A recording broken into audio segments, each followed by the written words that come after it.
My mother-in-law made it clear that anyone unwilling to contribute to the household chores was not welcome in her home. She appeared to anticipate an apology from me, possibly even some remorse. Meanwhile, my husband sat next to her, a subtle smirk playing across his face as if he took pleasure in seeing me reprimanded. Contrary to what they might have expected, I felt an unexpected wave of calm wash over me. "Then I'll leave," I stated with conviction, devoid of any hesitation. At that moment, I decided it was no longer my concern to fret over their actions or attitudes. It dawned on me that they would eventually have to confront the repercussions of their behavior. My name is Elizabeth, and I'm 40 years old. I balance a full-time job with managing our household. My husband Andrew and I have 3 adult children who have moved out to start their own lives. Andrew and I had envisioned this period as our time to enjoy together, but circumstances changed when my mother-in-law, widowed and needing company, moved in with us. Her arrival significantly altered the dynamic at home, which once was peaceful and shared just between Andrew and me. My job is demanding, often requiring me to stay at the office until past 7 p.m. When I return home, the sight that greets me only adds to my exhaustion. The living room is often cluttered with snacks and clothes everywhere. Andrew, meanwhile, seems oblivious to the chaos, lounging on the sofa with his beer and TV, barely acknowledging my presence. With no dinner ready, I'm left to handle the kitchen duties myself, my disappointment growing by the minute. During these evenings, my mother-in-law often emerges from her room to criticize me, claiming my late nights and business trips are no excuse for neglecting home duties. She accuses me of failing as a homemaker, turning every small issue into a critique of my character. Over time, I found that responding or trying to defend myself only escalates the situation. Instead, I've learned it's wiser to let her have her say and wait for her to calm down. This approach, while far from ideal, prevents further arguments and keeps the peace, at least temporarily. So I take a moment to absorb her criticisms and then redirect my attention to preparing dinner. Although her words sting, I persevere, knowing she'll eventually stop. What's harder to tolerate, however, is my husband's reaction. He seems to take pleasure in seeing me chided by my mother-in-law. "Women should appreciate their husbands. You lack charm," she often repeats, and my husband echoes her, mocking me as I lay the dinner table. My anger isn't just directed at her. I find myself increasingly irritated by my husband's attitude. Despite my repeated pleas for them to start dinner without me when I'm delayed at work, they never do. When I finally get home, they sit idly by, waiting for me to serve them as if I were a servant. The dynamic in our home has worsened significantly since my mother-in-law came to live with us. Before her arrival, my husband was a partner in the true sense, helping around the house, cooking meals when I was late, and actively participating in raising our kids. But now, he's stopped assisting altogether and has joined my mother-in-law in her frequent critiques. It's both confusing and frustrating. She labels me lazy and incompetent, yet she's the one relying on us. She hasn't contributed financially despite inheriting money from her late husband. Instead, she squandered it on luxuries, quickly running through her funds and even accumulating debt.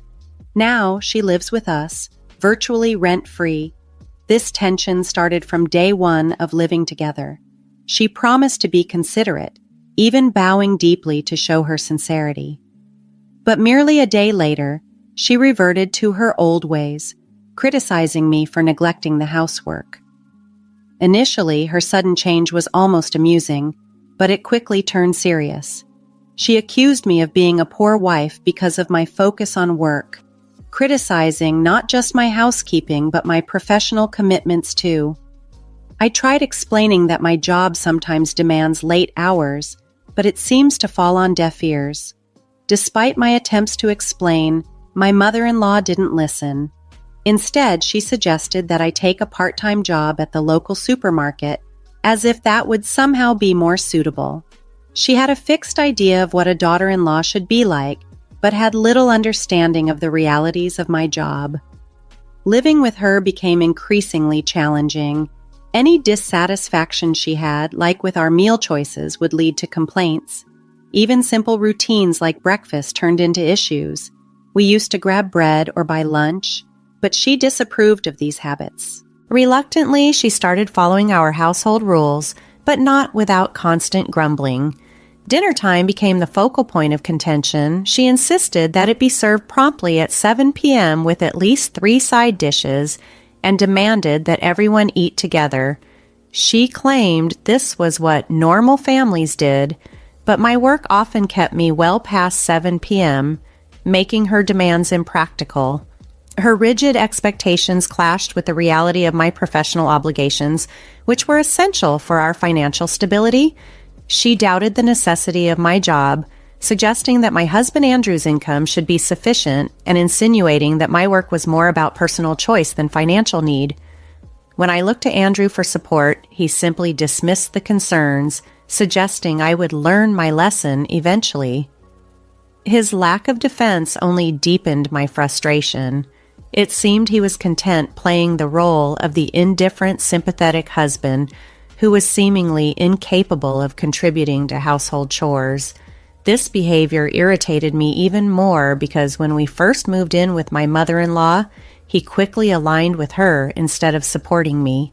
Since then, they have both seemed to team up against me, treating me unfairly. Whenever I attempted to involve Andrew in the housework, my mother-in-law would interject, declaring such tasks were the wife's responsibility, and Andrew did nothing to challenge her. This change in dynamics puzzled me, as we used to collaborate well before. Eventually, I started noticing a pattern. Andrew smirking each time his mother criticized me. It dawned on me that perhaps he was uncomfortable with the fact that I earned more than he did, and maybe he resented taking on household duties for that reason. This realization made me question many aspects of our relationship and how much had changed since his mother moved in with us. Andrew can't voice any dissatisfaction, as he is traditionally seen as the family provider, but I suspect he's been relishing this situation since it began. When my mother-in-law moved in, she frequently criticized my role in the household, openly questioning whether Andrew was truly the head of the family. This seemed to provide him with a certain satisfaction when I was scolded, revealing a side of my husband that I hadn't fully acknowledged before, even after all these years together. Following her arrival, I spent many anxious days contemplating what to do. The once peaceful atmosphere had been replaced by constant tension. My mother-in-law was incessantly problematic, and Andrew was proving to be unreliable. Before she came, I hadn't felt the need to make any drastic decisions. One day while I was out shopping, a neighbor approached me with a remark that caught me off guard. She suggested I should be more considerate towards my mother-in-law. Surprised, I asked her to elaborate. She confessed that she wasn't fond of her mother-in-law but didn't consider herself inconsiderate. Then she revealed something unsettling. My mother-in-law had been talking about me. According to her, I neglected all housework, our home was always a mess, and laundry was perpetually piled up. She claimed her rheumatism was worsening because she had to do chores herself, since her son, Andrew, returned home late from work. Hearing how I was being portrayed was shocking as a neglectful wife who relied on bread for every meal, leaving my mother-in-law to lament and complain. This narrative had begun to affect how people in our neighborhood viewed me. It became clear that the cold, less friendly reactions I was receiving were due to the stories my mother-in-law was spreading. Despite her small, frail appearance, she knew how to elicit sympathy from others, painting herself as a victim of a lazy daughter-in-law who shirked all household responsibilities. The neighbor's look was one of cold accusation, reflecting the impact of these harmful tales. Feeling a deep sense of embarrassment that our family issues had become neighborhood gossip, I murmured a denial and quickly returned home. As I entered the living room, I found my mother-in-law absorbed in her TV show, snacking away. "Please stop spreading rumors," I urged firmly. To my dismay, she just laughed and insisted, "But it's true." Something inside me reached its breaking point. If she was determined to persist in her falsehoods, then I would no longer uphold the pretense of a dutiful daughter-in-law. The very next day, after returning from work, I was met with the usual demands for dinner. This time, however, I bypassed my husband and mother-in-law's complaints, went straight to the kitchen, and prepared just a single serving of instant ramen for myself. Seeing this, my mother-in-law's face turned a shade of crimson, her protests growing louder. "So, you're just proving you're the worst daughter-in-law, not doing any housework, huh? Fine, if that's the way you want to be," she declared angrily. As I quietly enjoyed my noodles, she was left speechless, eventually turning to my husband, seeking his support. When he approached me, I laid out the whole situation. "Mom's been telling everyone that I'm a terrible daughter-in-law who neglects the housework. When I confronted her, she doubled down on her claims, so I've decided to just stop doing chores altogether. I'm only doing what she's been telling everyone." I shared the encounter with the neighbor from the previous day. My husband, looking concerned, tried to mediate. "Mom probably just exaggerated. Don't be so stubborn," he suggested. Despite his mother clearly being in the wrong, he still sided with her. Exhausted and without the energy to argue further, I discarded the empty ramen cup, ignored his pleas, and retreated to the bathroom. There, I did my laundry and took a bath in solitude. As I soaked, a wave of relief washed over me. It became clear that regardless of my efforts, I was always going to be labeled as the bad wife. From that moment on, I decided to stop engaging in the household tasks my mother-in-law complained about. She bemoaned the lack of freshly baked bread for breakfast on my days off, but I remained steadfast in my new resolve. When I woke up and stepped into the living room, my mother-in-law demanded that I go out and buy bread immediately. In response, I retorted, "Why don't you buy it yourself? I'm such a bad wife. I'll only buy my share. From now on, you'll need to pay for your food or handle it yourself." With that, I ignored her protests, made myself coffee, and quickly ate my bread. As I watched her reaction, a part of me worried that I might have been too harsh, but considering all I had endured, it felt justified. After finishing my breakfast, I tidied only my part of the cluttered living room and settled down with a book. The calm was soon interrupted by the doorbell. Glancing at the monitor, I saw a group of more than 4 elderly people, all familiar faces, standing there with visibly upset expressions. Confused, I watched as my mother-in-law rushed to greet them. They filed in, one after the other, and I was taken aback when one of them abruptly berated me. "I hear you're the wicked woman who doesn't even care for her mother-in-law." These visitors were my mother-in-law's siblings and their spouses. She had spread false tales of mistreatment. She accused me of not feeding her properly and not allowing her to bathe, pleading for their intervention. Being the youngest of 4, with 3 elder siblings, she had a significant support network. Now, with spouses included, there were 8 elderly people in my living room, labeling me as some kind of demon wife deserving of retribution. Their accusations made me break out in a cold sweat from fear. "This is a misunderstanding," I finally managed to say, my voice trembling. But then, the eldest brother raised his voice, pounded his cane on the floor, and yelled, "Stop making excuses!" The others joined him, demanding that I apologize and reflect on my supposed misdeeds.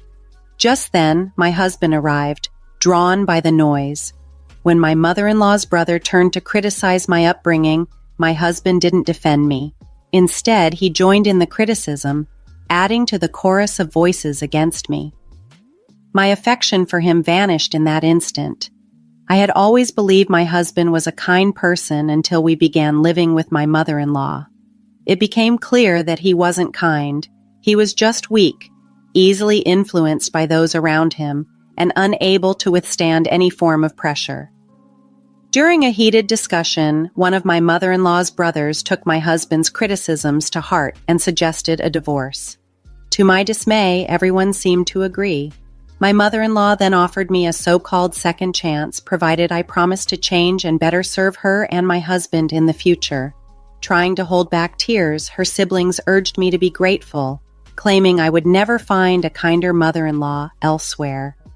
They even decided to implement a rotating schedule, taking turns each week to check whether I was keeping up with the household chores and attending to my mother-in-law and husband's needs adequately. Once their plans were set, everyone appeared content and decided to celebrate their reunion with a sushi outing, leaving the house together. As they departed, my mother-in-law couldn't resist a parting shot, instructing me to ensure the house was clean and the laundry done by the time they returned. I was left to wonder, how had things escalated to this point? Alone in the cluttered living room, tears began to well up. Our marriage had been happy until my mother-in-law's intrusion. Now I found myself the subject of complaints from all the relatives despite doing my best. Tears streamed down my face, a mix of sadness, regret, and anger. A few hours later, my husband and mother-in-law came back. I was still sitting in the disarrayed living room. My mother-in-law smirked at me, her words sharp with disdain. "Leave, we don't need a wife who can't do housework. I told you to clean up earlier, didn't I?" Seemingly tipsy, she demanded that I leave immediately. My husband, with a grin on his face, joined in, thinking his support would ensure I complied quietly. I had reached my limit and no longer had the desire to exert myself for them. "Fine, I'll leave then," I said calmly as I stood to exit the living room. Behind me, I heard my mother-in-law and husband laughing, probably thinking I was just bluffing. But their reactions didn't matter to me anymore. I went to my room, packed my things, and left the house without another word. About a week later, my mother-in-law called me in a panic. "Andrew says he has no money. What does that mean?" she asked frantically. I responded with the stark truth. "Andrew earns only a third of what I do. I've been covering most of our expenses and the house is in my name. I'm planning to sell it, so you'll need to leave soon." She thought I was joking until I urged her to check the bank statements in her drawer. There was silence on the other end of the phone as the reality of the situation set in. Then the begging started. She pleaded for me to return, apologizing and saying Andrew was lonely. But I was resolute and informed her that I would be proceeding with a divorce through my lawyer. I ended the call, ignoring her tearful apologies. With legal assistance, I filed for divorce, citing the unbearable behavior of my mother-in-law and the lack of support from my husband as reasons. The divorce was granted swiftly, and I even received a small settlement. When I explained the situation to my children, they were supportive, agreeing that the fault lay squarely with my husband and his mother. After the divorce, I sold the house, and my ex-husband and his mother were forced to move out, staying with relatives temporarily. Their stay was short-lived as soon they had to find a small apartment, struggling to make ends meet on his modest income. From what I've heard, they now spend their days blaming each other for their misfortunes. Meanwhile, my husband has been sending frequent messages, asking for reconciliation, and claiming he has severed ties with his mother. However, I find these messages more of a nuisance than anything, and am considering blocking him to maintain my peace. Without their constant criticism, I feel liberated and ready to live my life on my terms, focusing on personal fulfillment and well-being.